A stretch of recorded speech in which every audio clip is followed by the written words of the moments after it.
اور یہی رنگ ان کے یاروں میں تھا، ان کے یاروں میں تھا، ان کے ساتھیوں میں تھا، ان کے صحابہ میں تھا۔ حضرت ابوبکر صدیق سن چکے ہیں کہ جنت میں سب سے پہلے انبیاء کے بعد وہ جائیں گے، لیکن فرماتے تھے یا لیتنی کنت شجرتن، کاش میں کوئی درخت ہوتا جو کاٹ دیا جاتا، حساب نہ ہوتا، کیونکہ میرے پاس تو حساب کے لیے تو ہے نہیں کچھ۔ یا لیتنی کنت شعرتن، کاش کہ میں کسی مومن کے بدن کا بال ہوتا۔ ایک جانور کو جنگل میں چرتے ہوئے دیکھا تو فرمایا تو کتنے مزے میں ہے، چرتا ہے، کاش ابو بکر بھی تجھ جیسا ہوتا۔ ایک پرندے کو دیکھا تو اس کو دیکھ کے فرمانے لگے تو کتنے مزے میں ہے، کاش کہ ابو بکر بھی تجھ جیسا ہوتا۔ یہ ابدیت ہے۔ پھر انسان کو اپنا آپ سب سے گھٹیا اور گرا پڑا نظر آتا ہے۔ ایک صحابی کہتے ہیں میں نے حضرت عمر کو دیکھا جبکہ وہ مسلمانوں کے خلیفہ تھے، آدھی دنیا کے بادشاہ تھے، وہ بازار میں چل رہے تھے اور ان کے کپڑے میں 14 پیوند لگے ہوئے تھے۔ کتنے پیوند لگے ہوئے تھے؟ 14۔ انتقال کا وقت آیا تو سر بیٹے کی گود میں تھا۔ جب محسوس ہوا کہ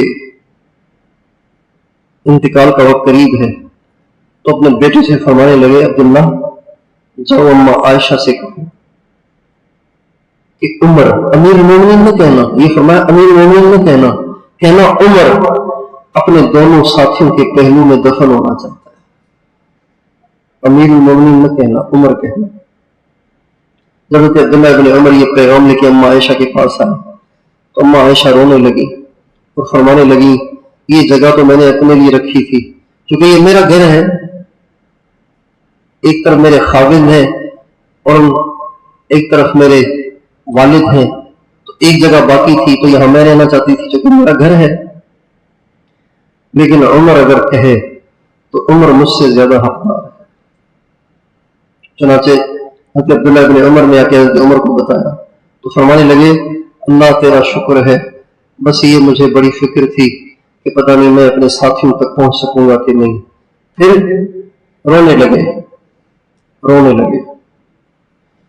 انہی ایام میں حضرت علی ملنے آئے، عیادت کے لیے آئے، پوچھنے کے لیے آئے۔ جب آئے تو حضرت عمر رو رہے تھے تو حضرت علی نے کہا عمر امیر المومنین آپ رو رہے ہو؟ تو کہا ہاں، موت سے گھبرا رہے ہیں کیا؟ کہ نہیں، موت سے نہیں گھبرا رہا، اس بات سے گھبرا رہا ہوں کہ اب میں جا رہا ہوں یہاں سے، اب پتہ نہیں جنت کی طرف لے جایا جاؤں گا یا دوزخ کی طرف لے جایا جاؤں گا، اس بات پہ رو رہا ہوں۔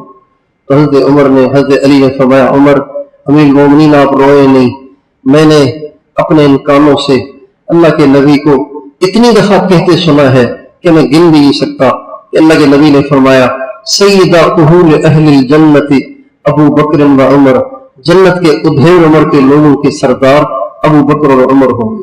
جو نے یوں کہا تو آنسو خشک ہو گئے اور ایک دم دیکھ کے کہنے لگے علی یہ بات آپ قیامت کے دن اللہ کے سامنے کہہ دیں گے کہ حضور نے یوں کہا تھا، اللہ حضور کی بات کی لاج رکھ کے مجھے چھوڑ دے۔ تو حضرت علی نے اپنے بیٹے حسن کی طرف اشارہ کر کے کہا کہ امیر المومنین یہ بات قیامت کے دن میں بھی کہوں گا، میرا یہ بیٹا حسن بھی کہے گا۔ آخری وقت ہے، سر بیٹے کی گود میں ہے، بیٹے سے فرمانے لگے بیٹا بس مجھے لگ رہا ہے کہ میری روح نکلنے والی ہے، میرا سر اٹھا کے مٹی میں رکھ دو تاکہ میں اللہ کے سامنے لوٹ پوٹ ہوں، اپنی داڑھی اپنے چہرے کو مٹی میں لوٹ پوٹ کر کے اس کے سامنے عاجزی کروں۔ لیکن بیٹے سے نہیں ہو پایا، انہوں نے ان کا سر اٹھا کے اپنی پنڈلی پہ رکھ دیے۔ تو ڈانٹ کے کہا تیری ماں تجھے روئے، تو مجھے مٹی میں ڈال۔ چنانچہ انہوں نے والد گرامی کا سر جب زمین پہ ڈالا تو اپنے چہرے کو مٹی میں لوٹ پوٹ کرنے لگے اور کہنے لگے ویلی وویل امی ان لم یغفر لی ربی، برباد ہو جاؤں گا میں اور میری ماں بھی برباد ہو جائے گی، میں بھی برباد ہو جاؤں گا اگر آج میری بخشش نہ ہوئی۔ اتنے بڑے آدمی اور فکر کس چیز کی لگی ہوئی ہے؟ بولیے، بخشش کی۔ مقام ابدیت پہ پہنچ کے دل سے درجوں کی تمنا بھی نکل جاتی ہے، اس لیے کہ پھر وہ درجوں کے اپنے آپ کو درجوں کے قابل ہی نہیں سمجھتا۔ نہیں، یہ تو بڑے لوگوں کی بات ہے۔ حضرت تھانوی رحمۃ اللہ علیہ فرماتے ہیں میں نے حضرت گنگوہی کو اپنے کچھ احوال لکھے۔ حضرت گنگوہی، حضرت تھانوی حضرت گنگوہی کے شاگرد ہے اور بیعت حضرت گنگوہی سے ہونا چاہتے تھے اور کئی دفعہ کوشش کی، لیکن حضرت گنگوہی رحمۃ اللہ علیہ مان نہیں رہے تھے۔ تو جب یہ حج کے لیے گئے تو سوچا کہ ان کے جو پیر ہیں نا، ان کے جو شیخ ہے حاجی امداد اللہ صاحب، ان سے سفارش لکھواؤں گا، پھر بیعت کریں گے۔ چنانچہ ان کے پاس گئے، حضرت میں مولانا رشید احمد صاحب سے بیعت ہونا چاہتا ہوں، آپ مجھے رکا لکھ کے دے دیں تاکہ وہ مجھے بیعت کر لیں۔ تو حاجی صاحب نے فرمایا بھائی مجھے سے کر لو بیعت، خود ہی اپنے ہاتھ پھیلا دیے، بھائی مجھے سے بیعت کر لو۔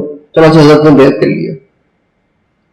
حضرت تھانوی فرماتے ہیں میں نے اپنے احوال حضرت گنگوہی کو لکھے کہ مجھے یہ چیزیں محسوس ہوتی ہیں، تو جواب میں لکھا بھائی مولانا صاحب ماشاءاللہ آپ کے احوال بہت اچھے ہیں، ہم نے تو کبھی کچھ محسوس نہیں ہوتا۔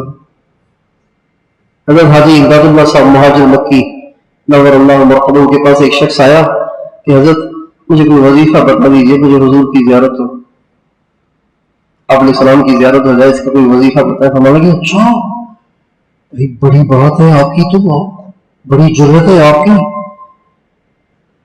ہمیں تو اتنی بھی جرت نہیں کہ سبز گنبد ہی کی زیارت ہو جائے، ہماری کو یہ بھی اوقات نہیں، ہمیں ایک دفعہ سبز گنبد کا دیدار کر لیں۔ آپ کی بڑی شان ہے کہ آپ ماشاءاللہ اتنی بڑی تمنا رکھتے ہیں، تو ہماری تو ایسی اوقات نہیں ہے۔ حضرت شیخ الحدیث مولانا محمد زکریا صاحب رحمۃ اللہ علیہ 12 برس مدینہ میں رہے اور 12 برس تک اللہ کے نبی کے روزے پہ حاضر نہیں ہوئے، باہر دروازے پہ کھڑے ہو کے فقیروں کی طرح سے، غلاموں کی طرح سے باہر کھڑے ہو کے سلام پیش کرتے تھے اور چلے جاتے تھے۔ کبھی کوئی کہتا تو فرماتے تھے جاتے ہوئے شرم آتی ہے، ہمت نہیں ہوتی، کیا منہ لے کے جاؤ حضور کے پاس۔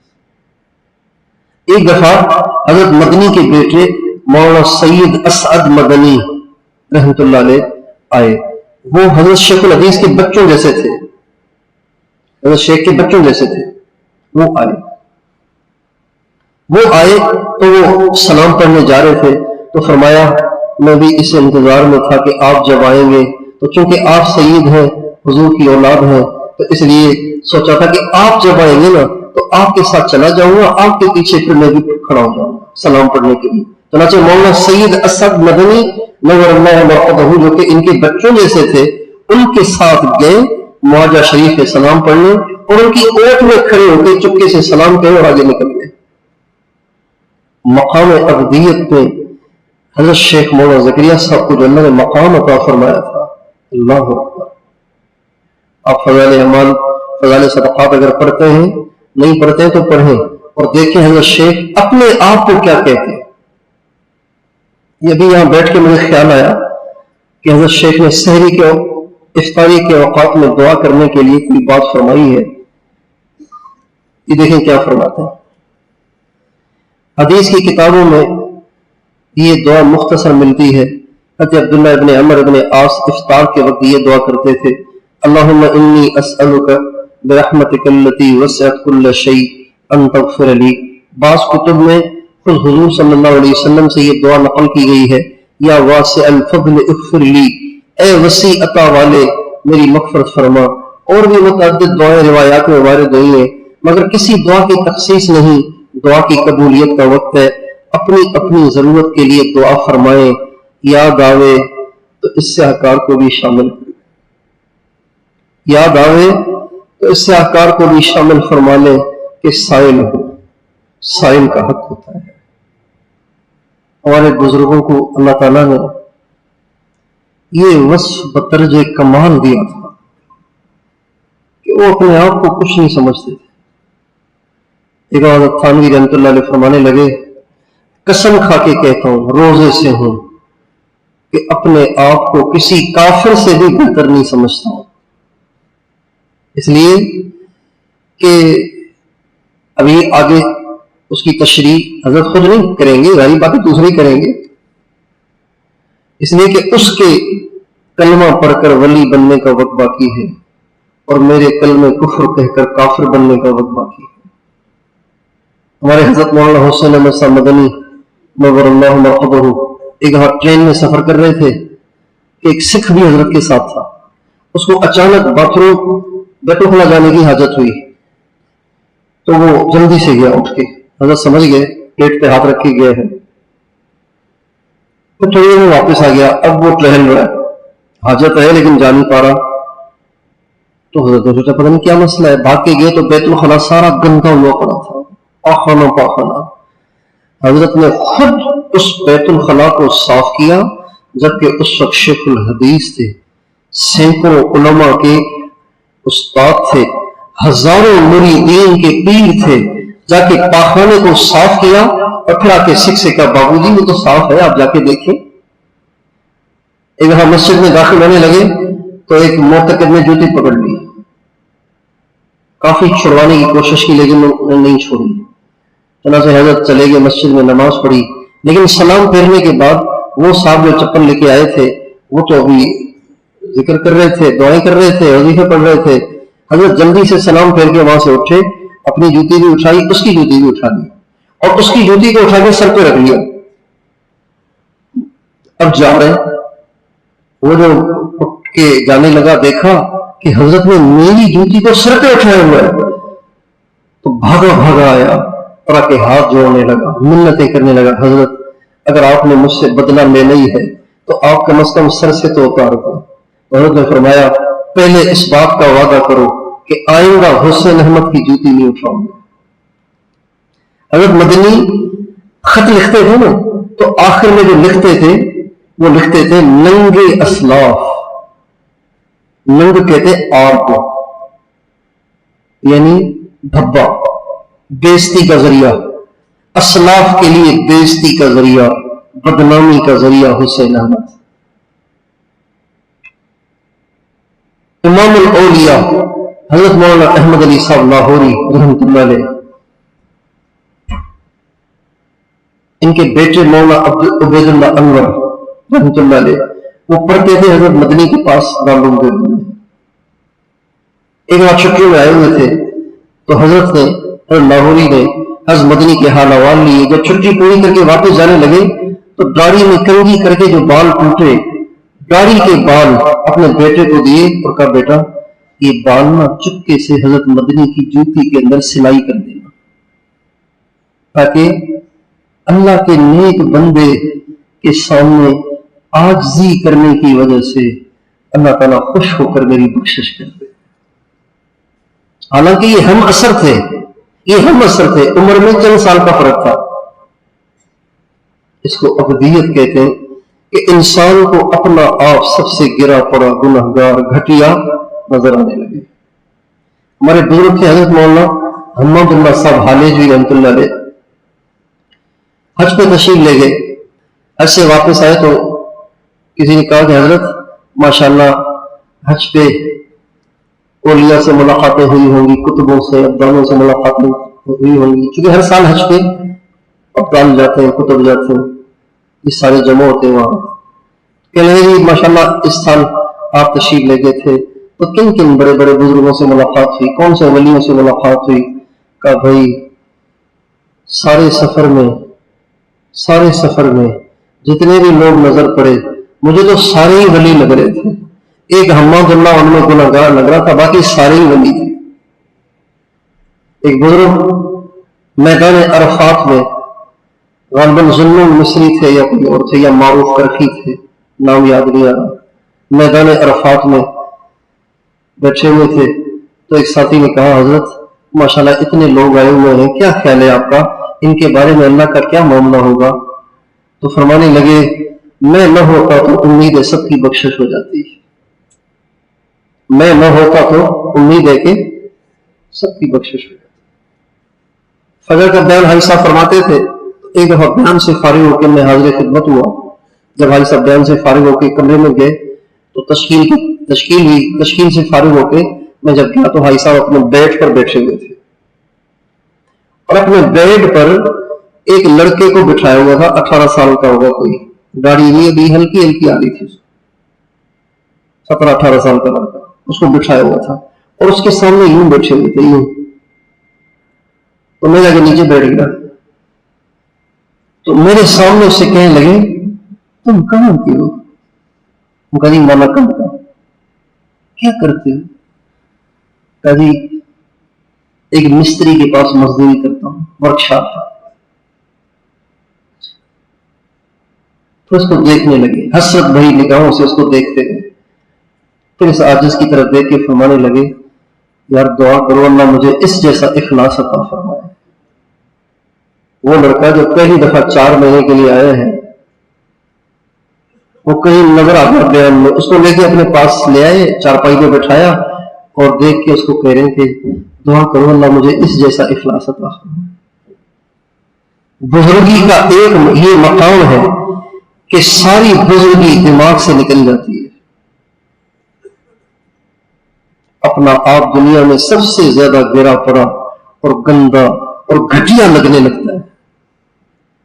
حضرت رائے پوری رحمۃ اللہ علیہ کے ایک خادم تھے, ان کا نام تھا حضرت مولانا عبد المنان صاحب. انہوں نے 40 سال حضرت رائے پوری کی خدمت کی. کتنے سال؟ کون کرے گا 40 سال خدمت؟ جب وہ رائے میں آتے تھے تو ہمارے حاجی صاحب ان کا تھیلا اٹھا کے ان کو اسٹیشن پہ چھوڑنے جاتے تھے. تو ان کے خادم خاص جو انہوں نے حضرت رائے پوری کی خدمت کی, پھر جنہوں نے ان کی خدمت کی, انہوں نے مجھے خود بتایا کہ ایک دفعہ ہم جا رہے تھے تو گلی تنگ تھی, تو ہم جا رہے تھے تو سامنے سے کتا آ رہا تھا, تو حضرت دیوار سے چپک گئے اور پنجابی میں فرمانے لگے آؤ جی تسی آؤ.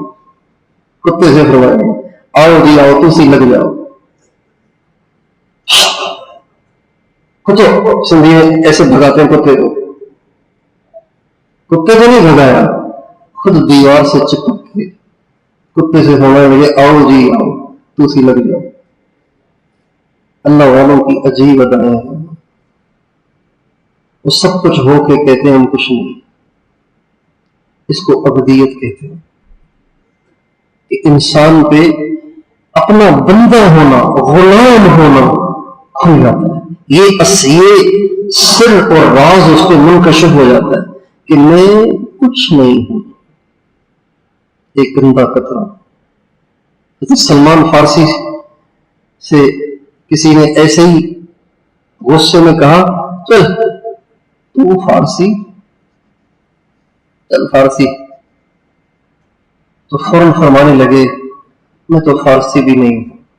آپ تو کہتے ہیں میں عربی نہیں ہوں فارسی ہوں, میں کہتا ہوں میں فارسی بھی نہیں. انما انا نطفۃ, میں تو ایک گندا قطرہ ہوں. وَسَأَعُودُ جِيفَةً مُنْتِنَةً, اور ان قریب میں مردار بدبودار ہو جاؤں گا. اللہ تعالی ہمیں مرنے سے پہلے عافیت کے ساتھ ابدیت عطا فرمائے. اس لیے ہمارے حضرات کہتے ہیں اللہ کے قرب کا سب سے بڑا درجہ یہ ہے کہ انسان اس بات کا یقین کرے کہ کچھ نہیں ہو, کسی کام کا نہیں ہو, میری کوئی حیثیت نہیں, میرا کچھ, میں کچھ نہیں, میرا کچھ نہیں, مجھ سے کچھ نہیں. اور نانوتوی رحمۃ اللہ علیہ ایک دفعہ درس دے رہے تھے مثنوی شریف کا, اور ایسے نقطے اور ایسے اسرار اور ایسے معارف بیان کر رہے تھے. ایک آدمی بیٹھے ہوئے تھے, حیران رہ گئے. درس کے بعد کہنے لگے مولوی صاحب اللہ نے آپ کو بہت علم دیا ہے, علم ظاہری, آپ تھوڑی سی محنت کر کے علم باطنی بھی حاصل کر لینا تو کیا بات ہے, سونے پر سہاگا ہو جائے گا. اس کی آپ میں کمی ہے, اس پہ آپ تھوڑی توجہ دیں. ورنہ یہی ہونا ہے. اچھا آپ کس کے خلیفہ ہیں؟ کون سا سبق چل رہا ہے آپ کا؟ اللہ کا شکر ہے ہم بھی ایسے نہیں ہیں. اگر ہم بھی کچھ ہیں, کوئی اس قسم کا لہجہ نہیں. جو ہی یوں کہا نا اس نے تو مسکنت کے لہجے فرمانے لگے بے شک بہت گندا ہوں, آپ ہی کچھ توجہ فرما لیں. اس نے کہا اچھا میں کوشش کرتا ہوں. بیٹھ گئے مراقبے میں توجہ کرنے کے لیے. جو مراقبے میں بیٹھے توجہ کرنے کے لیے تو ایک دم چونک کے اٹھے کہنے لگے حضرت معاف کرتے ہیں، مجھے نہیں پتا تھا کہ آپ یہاں پہنچے. اپنا آپ کچھ نہ ہونا یہ جب کھل جاتا ہے تو پھر انسان کو مقام ابدیت حاصل ہوتا ہے. مشائخ نے لکھا ہے کہ انسان جب مقام صدیقین کو پہنچتا ہے تو سب سے آخر میں جو چیز اس کے دل سے نکلتی ہے نا وہ یہ ہے میں. یہ جو میں ہے نا یہ مقام صدیقین پہ پہنچنے کے بعد سب سے آخر میں نکلتی ہے، ورنہ بزرگ بھی ہوتا ہے اور کچھ اس میں بھی ہوتی ہے. لیکن یہاں پہ پہنچ کے پھر وہ اپنے آپ کو مٹی سمجھنے لگ جاتا ہے، اپنے آپ کو جانوروں سے بھی گرا پڑا گھٹیا اور حقیر سمجھنے لگ جاتا ہے. حضرت لاہوری رحمۃ اللہ علیہ اتنے بڑے بزرگ تھے، خط جب لکھتے تھے تو نیچے پتہ کیا لکھتے تھے؟ احقر الانام احمد علی، مخلوق میں سب سے بدتر احمد علی، عفی عنہ، اللہ اسے معاف کرے. یہ لکھتے تھے.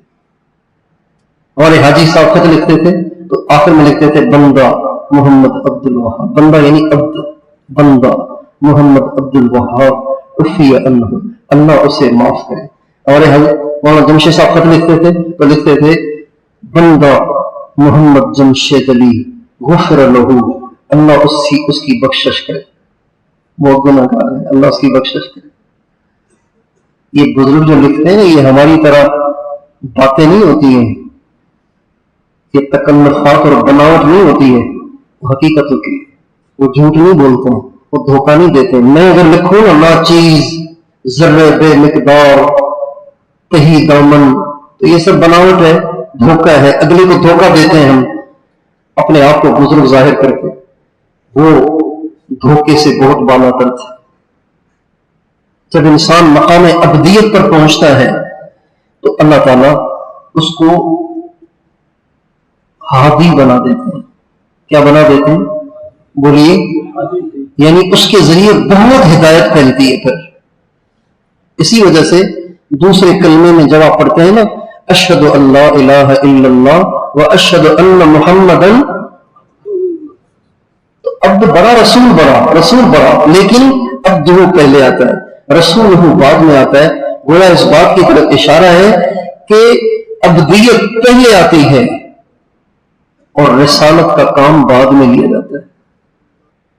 ہدایت، لوگوں کی ہدایت کا ذریعہ انسان بعد میں بنتا ہے، پہلے وہ عبد بنتا ہے. اللہ تعالی ہم سب کو عافیت کے ساتھ عبدیت کی حقیقت عطا فرمائے. عمل پورا کر لیں، مراقبہ کر لیں.